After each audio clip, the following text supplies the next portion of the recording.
Here are my disclosures, which are also available for you in your course handouts. I always like to start with a little bit of history. This really should be called fallopius disease, and he got kind of robbed here, but he was the first to describe this in 1561 in a single patient. It really wasn't until 1743 when Peyronie described this in 5 patients. And this was really thought to be an STD, infidelity, and these patients were put in hot baths, and they were hoping that these nodules would go away, which clearly didn't work for many men. So what is the prevalence? In the earlier editions of Campbell's, it talks about the prevalence of 3% of men have Peyronie's disease, but we know that the prevalence is actually quite higher. It's roughly 5 to 7% of all men have Peyronie's disease. So I want you to think of that for a second. 5 to 7% of all men have Peyronie's disease. But you're missing an important point. This is only prevalence data, and this doesn't take into account how many men are actually bothered by their condition. So a man walks in and he has 90-degree curvature and says, I really don't care. We can leave him alone. Guy walks in with 30-degree curvature and says, I can't take it anymore. We address the issue. So again, you have to really multiply this by level of bother. So what are the pathophysiology? It's really 4 things that are going on here. It's a repetitive trauma to the tunica albuginea. And again, remember, sex is traumatic to the penis. Impaired tissue response to injury, scar formation, and then penile curvature. The best example I give my patients is this. I say, look, you have a long balloon. I put a piece of duct tape on this balloon, and then I blow the balloon up. What do you think is going to happen? It's going to curve in the direction of the duct tape. Now, we have 2 ways we can fix this problem. We can either remove the duct tape, or we can put an equal piece of duct tape on the opposite side to make you straight. And typically, they get that analogy. So what are the associated conditions? We teach the residents, we tell them Dupuytren's contracture, plantar fascial contractures, or Lederhosen disease, and really tympanosclerosis have all been associated with Peyronie's disease. Now let's not ignore an important fact, is that many men who have Peyronie's disease also have erectile dysfunction. Anywhere from 40 to 60% of men who present with PD, Peyronie's disease, will also have ED. But it's important to realize that erectile dysfunction can predate the Peyronie's disease in up to 50% of patients. Why is that important?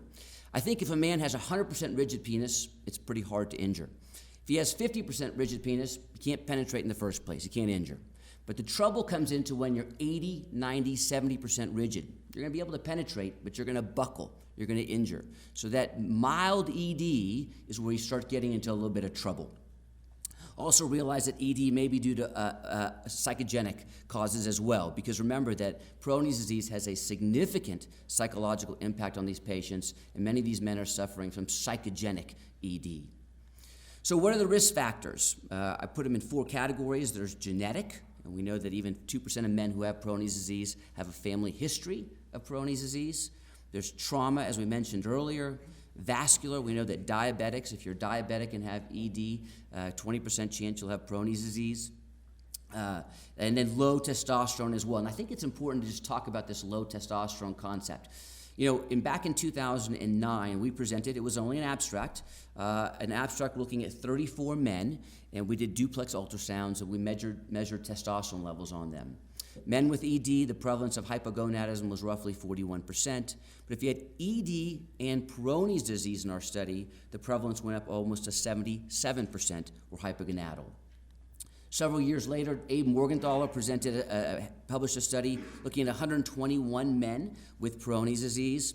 71% of these patients were hypogonadal. It's a high statistic. And what he found was that the severity of the penile curvature was greater for hypogonadal men compared to eugonadal men. In fact, the severity of the penile curvature correlated with the free testosterone levels. It wasn't until several years later when I found this study. This is the Cavallini study. It's very interesting. He looked at 43 hypogonadal men with Peyronie's disease. And these men were all receiving intracavernosal or intralesional therapy injections with Verapamil. And he randomized them to either receive testosterone therapy or placebo. And after the study, he found that those men that were receiving the testosterone in the intralesional therapy had significantly greater improvements not only in plaque size, but penile curvature compared to the placebo, suggesting that there may be some benefit in giving these men testosterone. Well, you probably say, look, Khera, how can you explain this? Testosterone to help Peyronie's disease doesn't make a lot of sense. And I call it the double hit theory. First, I believe that men with low testosterone levels, particularly very low testosterone levels, impair erectile function. And there you start getting a little bit of mild ED. You're more susceptible to the penile trauma. But what I think is more important, and you'll find this more prevalent in the dermatologic literature, is that testosterone is extremely important for wound healing.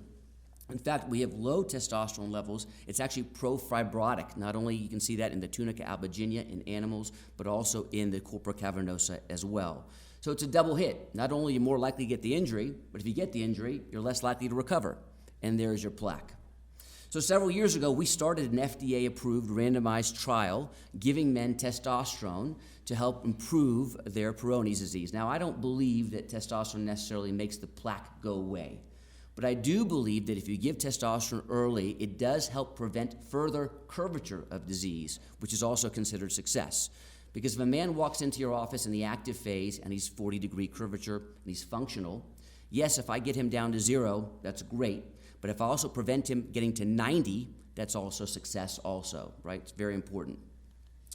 So in 2015, I was part of the AUA guidelines. These are the first AUA guidelines on Peyronie's disease. And we looked at every article we could find from 1965 to 2015, and we found something very interesting.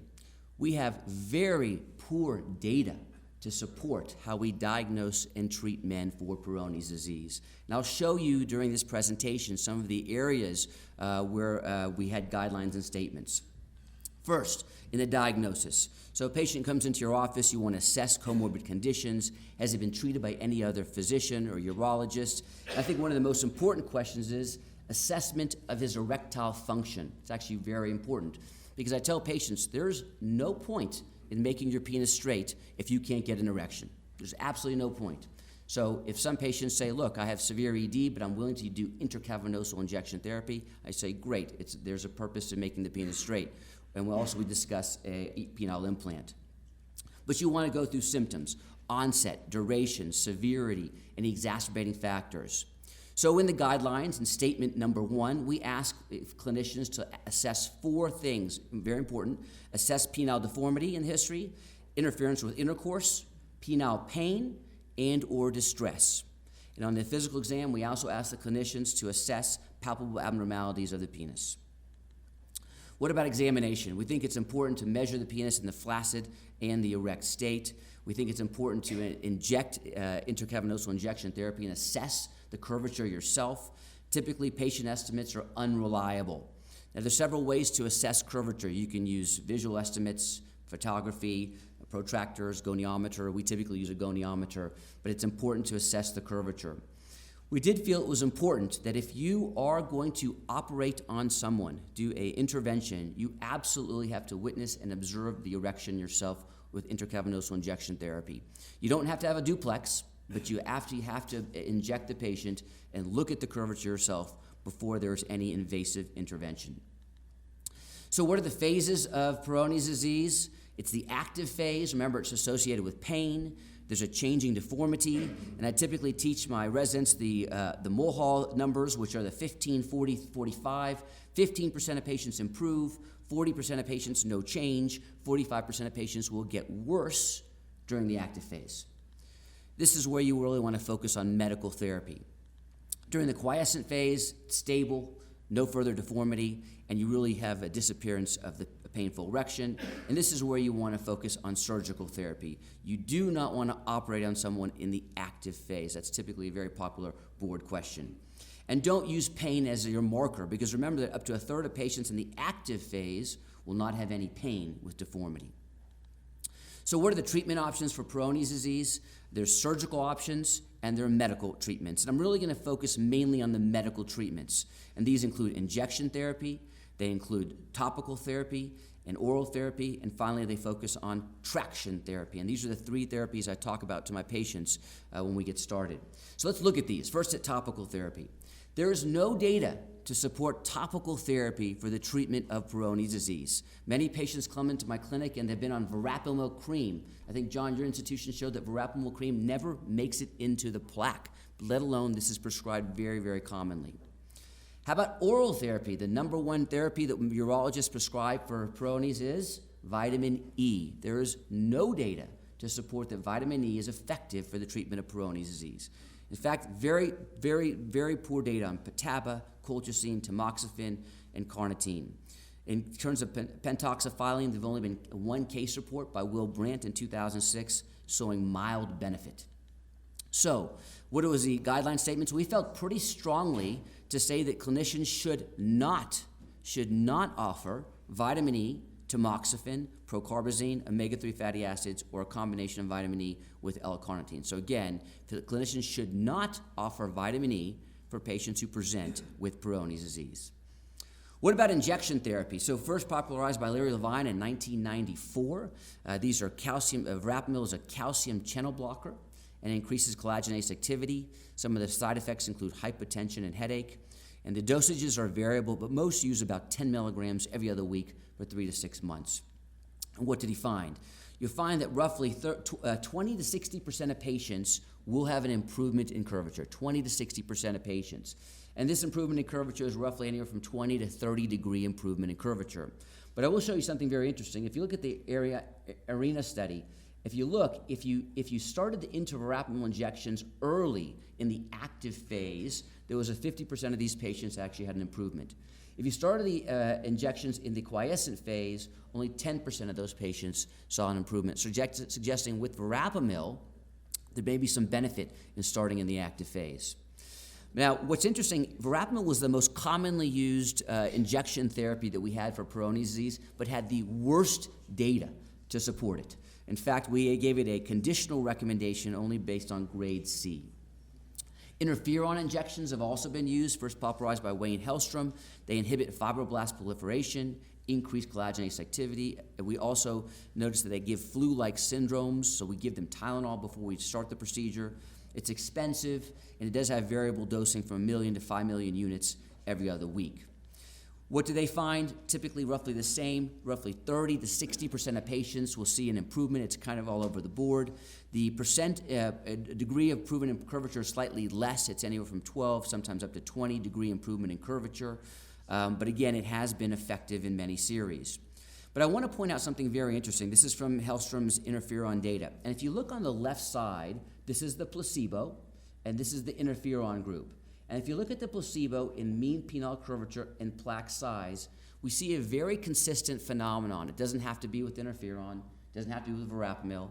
Placebo almost always has a statistically significant improvement in plaque size and curvature. It means just water. If I stick a needle and water into the penis, I'm going to get a statistically significant improvement in penile curvature and plaque size, suggesting that there is some mechanical benefit of taking a needle and going in and out and breaking down that plaque. But again, if you look at the complete right-hand column, you see greater improvements with the interferon than you do see with the placebo. So we had better data to support interferon, and we gave it a moderate recommendation, but still based on grade C. Now let's look at collagenase, which is the only FDA-approved treatment for Peyronie's disease currently in the United States. There were 2 studies, identical phase 3 trials, 832 men from the United States and Australia. You had to be 18 years or older, had to have a partner, had to be in the quiescent phase, not in the stable phase. In the stable phase, not in the active phase. And you had to have curvature of at least 30 degrees, but not greater than 90, and you could not have a ventral curvature. So we endorse the XIAFLEX, but we said that on 3 conditions. You have to have a patient in the stable phase, they have to have a curvature greater than 30, less than 90, and you have to have good erectile function with or without the use of medication. So if those 3 criteria are met, you can use XIAFLEX, and we had better evidence based on moderate recommendation, grade B.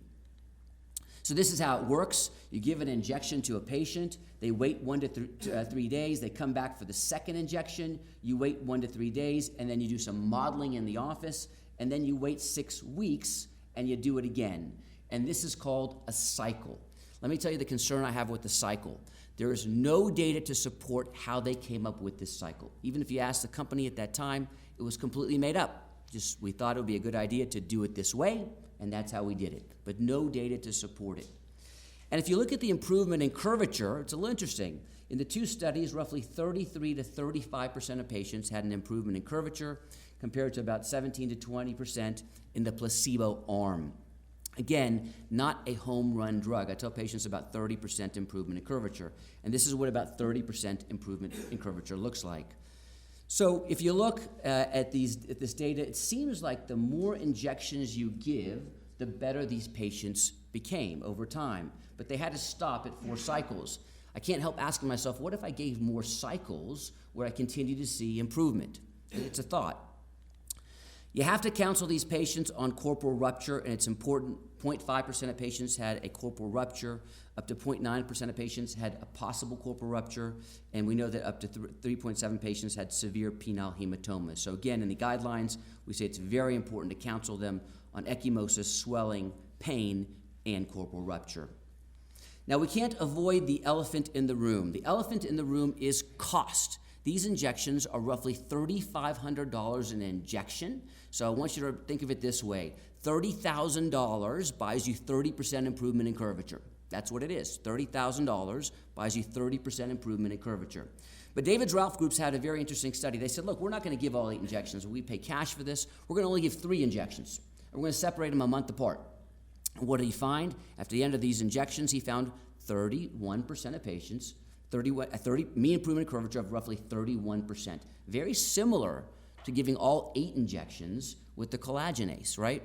And so many of us, including myself, believe that it may be better if you had access to 8 injections, just give them a month apart over 8 months, as opposed to trying to give all 8 of them in a very short period of time.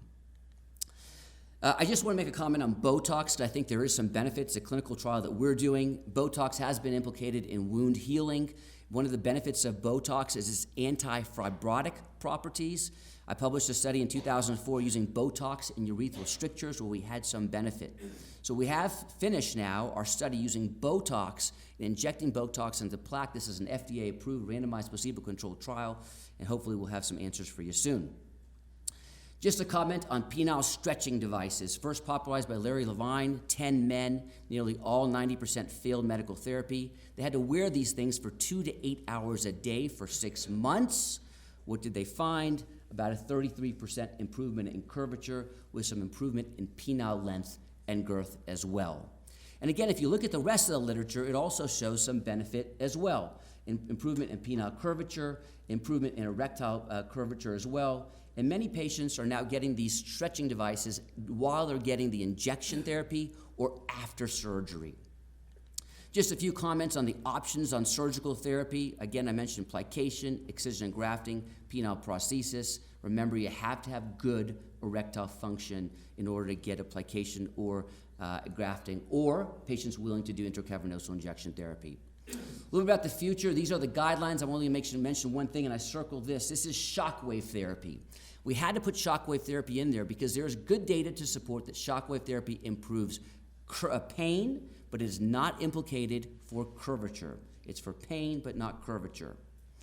And then I have to make a comment on what's going on in the community. Plasma-rich protein, PRP, stem cells. Data supports this in animal models. We have very little data to support this in humans. This is Ryan Terlicki, great, I know him very well, excellent researcher, but again, this is the type of data we have. 11 patients injecting PRP, 80% subjective improvement in curvature. It wasn't measured, with some improvements in IIEF. The data is very limited. And it's not surprising that the FDA is cracking down on these centers, because you can find centers saying, if you give me $10,000, I'll inject PRP into your Peyronie's plaque, and it may improve. And many patients are paying the money. And so again, you have to be very careful about the data and about using these technologies without randomized placebo-controlled trials. So in conclusion, the prevalence of Peyronie's disease is higher than we thought. It's about 5 to 7%. Low testosterone may have a role in the development and treatment of Peyronie's disease. Intralesional injections that have thus far proven efficacious are Verapamil, Interferon, and collagenase, but only collagenase is FDA approved. Initial penile stretching studies suggest improvement in penile curvature, but more studies are needed. Shockwave therapy may be considered for penile pain, but should not be used for improvement in penile curvature. And finally, PRP and stem cells may be effective for Peyronie's disease in animal models, but they are not ready for prime time in humans. Thank you for your attention.